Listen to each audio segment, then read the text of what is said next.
Confidence. It's such a squishy, malleable word. It's really subjective, right? Like, what does confidence really even mean? When I think of confidence, I think of a woman in a black leather suit and patent leather heels and her hair pulled back, and she's in control. It's like she's confident, but she's also severe and scary. We respect her, but we don't really want to be her. The second thing I think of when I think of confidence is how we look at that woman or someone like her, and we're envious, and we compare ourselves to her. I think of a lack of confidence. I think of myself as a naive, scared young woman who didn't have enough belief or self-worth. But the third thing I think of when I think of confidence is a little girl. One who is full of spit and vinegar and who isn't afraid to get her hair wet and volunteers for class projects and raises her hand when asked if she's an artist. I think of how she's fearless and she competes with the boys and she holds hands with the girls because she isn't afraid to support them. It's this third kind of confidence that I think is the true meaning of confidence. But the older I get, the more I realize how, as we grow up, that kind of confidence gets squished and molded and kind of gets squashed out of us a little bit, right? I think about how we lose that inner little girl. Today's talk is about reclaiming that and letting our inner little girls run wild and free. I used to be that inner little girl. I think probably you did too.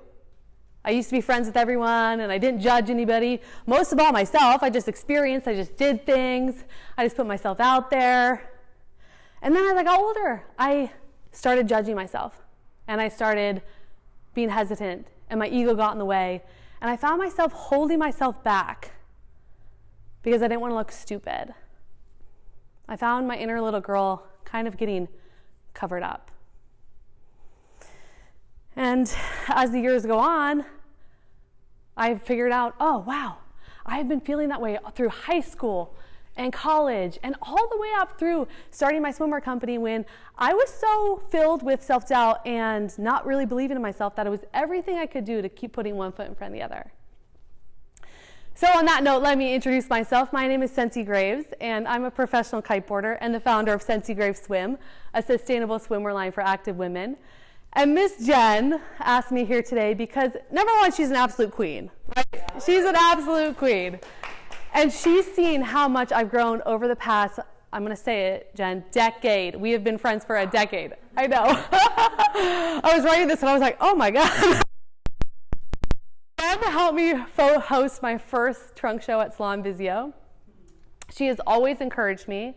She's always supported me. And she's always believed in me. Well before I believed in myself. And so that's what I'm hoping to do here for you today, is to help your inner little girl believe in herself a little bit more, because oftentimes we can't do that for ourselves until someone else kind of does that for us. And I'm going to give you a couple tools to kind of reclaim that inner little girl. Because I'll let you in on a little secret. Your girlfriends, your moms, the female founders, the pro kiteboarders, the supermodels, everybody is dealing with this feeling of insecurity, or at some point have felt like they're not enough. At some point they've been like, oh, I've got to hide myself. At some point they've struggled with insecurity and doubt. So we're all in this together. We're excited. So today I'm going to talk you through starting my business and the 3 most important lessons I learned on confidence. And those are not to let the results mean anything about you, claim where you're going, and trust the process. So let's dive in. I was 23 years old when I started my swimwear company. Sarah remembers, she was my very first intern when maybe I was 25. But when I first started my swimwear company, I didn't have a design background, I didn't have a business background, I didn't have a manufacturing background. And therefore, the suits were honestly not that good.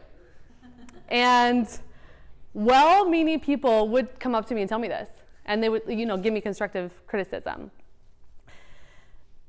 But I didn't take it constructively at all. I was 23, and I had so much wrapped up in this that when I put myself out there and they said, oh, you could do this better, I shut down. I just felt overwhelmed. I was like, I'm just trying, I'm doing my best. What do you mean it's not good enough? I took it to mean when they said the suits were bad that I was bad. And my reaction was, well, why should I even try? Why should I show up and keep going if I can't do this?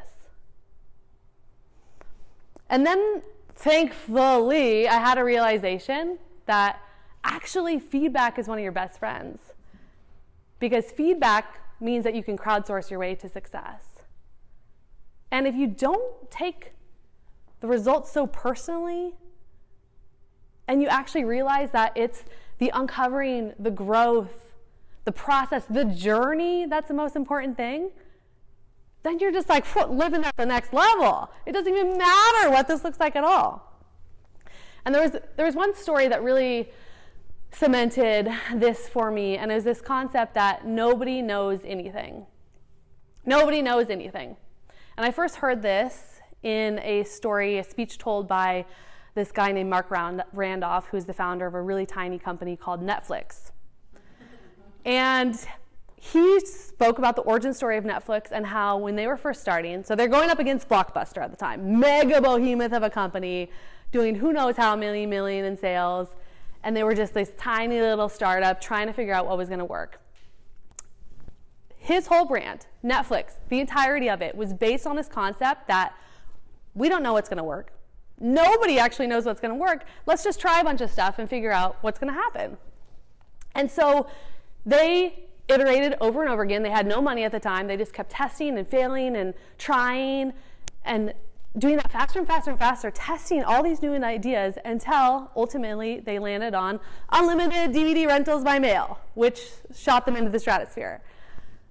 His whole business was predicated on this notion of, let's just see what's going to happen. I'm not attached to the result. Nobody knows anything is this concept that I now employ all the time because it's so freeing. If you think about it, if you go into something and you're like, okay, this is how it's going to be. My swimsuits are going to look like this. Everybody's going to buy them. That's it. It's going to be great. This is how it has to happen. And then it doesn't work. You're left just feeling absolutely crushed and like you don't want to try anymore. But if you go into it thinking, okay, I think this is going to work. I wholeheartedly believe that's going to work. But let's just see. You're going to have so much more fun along the way. And so the very first lesson I learned in business and in confidence was the outcome really doesn't matter at all. It's really just, did I show up and did I try? Did I allow myself this process of uncovering? Did I allow myself to attempt? Am I just tossing my hat in the rink and seeing what's happening, or am I really, really attached to how it's supposed to look?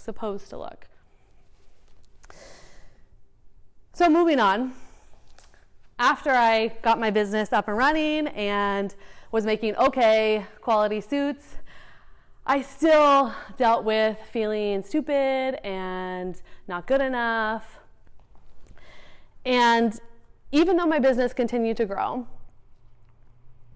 and even though I was traveling around the world as a professional kiteboarder, so at this time, let's back up a little bit. I was traveling around the world as a professional kiteboarder, getting paid to do that, and running a swimwear company, and I did not feel badass at all. I still felt like I wasn't good enough. And there's a couple of different ways that this manifested that kind of helped me figure it out. I was like, oh wow, I'm still not feeling like I'm doing enough. Which, at what point do you feel like that? Has anyone felt that way before?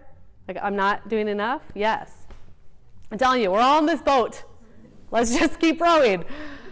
So one of the ways that this manifested was how I introduced myself. People would ask me, hey, what is it that you do? And I would struggle. I would stumble and I would fumble and I'd be like, well, I kiteboard and I make bikinis and yeah, so that's what I do. How did I introduce myself earlier? I said, hi, my name is Sensi, and I'm a professional kiteboarder, and I own a badass sustainable swimmer company. Like, when I say it like that, right, it's obvious, right?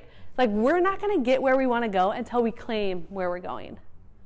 We're not going to get other people excited about what we're doing, or ourselves, which is the most important, until we can fully step into that next level.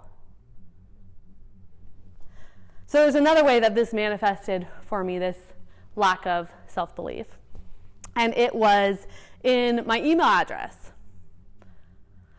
I kid you not, the first 4 years of running this swimmer brand, I didn't change my email address. So my email that I was using in conversations with retailers, in communications with factories, printed on my business cards I would hand out to people at trade shows, was sensigraves@gmail.com. Not like a hello@sensigraveswim.com, not anything professional or anything that was really like claiming what I was doing. And finally, when I looked at it, I was like, what am I doing? It was just another iteration of how I wasn't fully stepping into my power and really fully claiming, whoa, wait, kiteboarder, number one. Number two, I have this badass swimmer line. I was still like muting that. If you go into a classroom full of kindergartners and you ask them, who here is an artist? Every single one of those kids is going to raise their hand. If you go into a classroom of 5th graders and ask them, who here is an artist? Maybe you're going to get one. You'll get all of them. Well, that doesn't work for my story. Should we say 9th graders? I love this belief. Look at her. You want to come up here and give this talk? She can do it. Okay, 9th graders. If you go into a classroom of 9th graders, or anyone in high school at all, and ask them who here is an artist, I mean, now I can't presume anything, but I really only think it's going to be 1 or 2 that are going to raise their hand. But that inner little girl that we all have, she would raise her hand when asked if she was an artist. That's not because her art is the best. That's just because that's what she aspires to be. And when you think about it, we cannot get where we want to go until we actually claim where we're going. There's just no possible way. We're not going to get people on our bus and get people excited about what we're doing until we can step into that say, oh, next level. Maybe I'm not an artist right now, but I know I'm going to become one. Maybe I'm not an inspirational speaker right now, but that's where I'm going. And then when you do that, you're going to start attracting those energies to you, right? And you're going to motivate yourself. So the second thing I learned was, oh, you actually have to call your shot. You actually have to step into your power and say, this is where I'm going. Even if you don't quite fully believe it yet. So then, I kept running my business and kept getting waxed with Jen and coming in and talking about it and telling her how much I wanted to quit. And all of a sudden, I was, bam, 6 years in business. And I felt bad. I felt bad. I felt ashamed. I felt like, shouldn't I be further along by now? Shouldn't I be further along by now? Who has felt that? Yeah? Shouldn't I be doing something more? Right? But I like to teach this to my mentees and talk about this. Life is like a ladder. We're all climbing this ladder. We're all like, okay, I'm going to the next level, great, we're on the ladder. And our only job is to accept help from the people above us and lend a hand from the people below us and embrace exactly where we're at. Because that's where we are. You're not further up the ladder. You're not further down the ladder. You're right here. And if you can focus your energy on climbing rather than looking, you're actually going to get to that next level. And so at 7 years in business, I look back and I was like, yes, high five. I'm still in business. Just that little shift in perspective like changed my whole energy. And even though I still didn't quite think, okay, I'm doing enough, because it's a constant battle. It's like almost a daily battle of, yes, I'm doing a great job. And I have a lot of tools. I'm like, yes, good job. You did great today. Keep going. Seriously, tell myself that still. Even though I had this kind of lingering under the surface doubt. I knew, I was like, okay, I just need to trust the process. I need to just trust that I'm on this ladder of life. And another way that I think about that and how I really can kind of trust where I'm at even more is this analogy of playing a piano. Something that I've started doing recently. I have a piano. And I'm playing the piano, and I'm terrible at playing the piano. There's like this sheet music, and there's 3 notes on the line. I'm like, hot, cross, butts, hot, cross, butts. And Brandon, my husband, he's like, can you please put your headphones on? It's like, terrible. But I do not care. I don't care at all, because I have zero attachment to whether or not I'm become an expert piano player. I don't care. And so I'm fully involved with just enjoying the process. I know in my bones, if I keep playing the piano, I'm going to get better. That's obvious, right? If I keep playing, I'm going to improve. This applies to everything in life. If you keep working hard at something, even if you suck at it right now, if you keep showing up and you keep trying, you're going to get better. Even if you feel like you should be further up the ladder, that doesn't matter. You're going to get better. So in thinking about playing the piano, it made me think, okay, I can trust where I'm at. I can keep showing up and putting in the work, because I know with time that I'll improve. And if I can let go of this attachment to having to look a certain way or be a certain way, I can just have fun. And that's so much more liberating. It's so much more fun to enjoy being an artist and enjoy running your business than being like, okay, gosh, my company's still not big enough. I still don't look like that. I'm never going to get there. Because there's always going to be people that you compare yourself to. That's the biggest thing, right? It's like, yes, we're all in this together, and yes, we're all comparing ourselves to one another. Can we just shift past that and let it go, embrace exactly where we are? So in running my business and continuing to grow it, I continue to deal with feelings of I'm not good enough. But I know that the result actually doesn't mean anything about me. I know that if I stand in my power and I claim where I'm going, I'm going to get there. And I know that if I trust the process and just enjoy the ride, it's going to be a heck ton more fun. And so really the big takeaway in this whole talk, and the only thing I really want you to remember, is that to be successful, to grow your confidence, all you actually have to do is just be willing to try. That's it. That's all you have to do. You just have to keep showing up, set your goals, embrace where you are on the ladder, and keep going. It sounds easy when I say it up here. That little inner girl would not give up if her art did not get chosen as the best. She just enjoys the process. She just wants to keep making art. She's going to show up with a smile on her face, ready to put in the work. She trusts exactly where she's at. And so, as we walk through what continues to be a really trying time on this planet and continues to be stressful for all of us, I really want you guys to remember something. I want you to remember that your beauty, your love, your unique gifts really, really matters. So I want you to stand up, put your shoulders back, and start holding hands with all the other little girls out there, because we're all going to get to where we want to go. Thank you.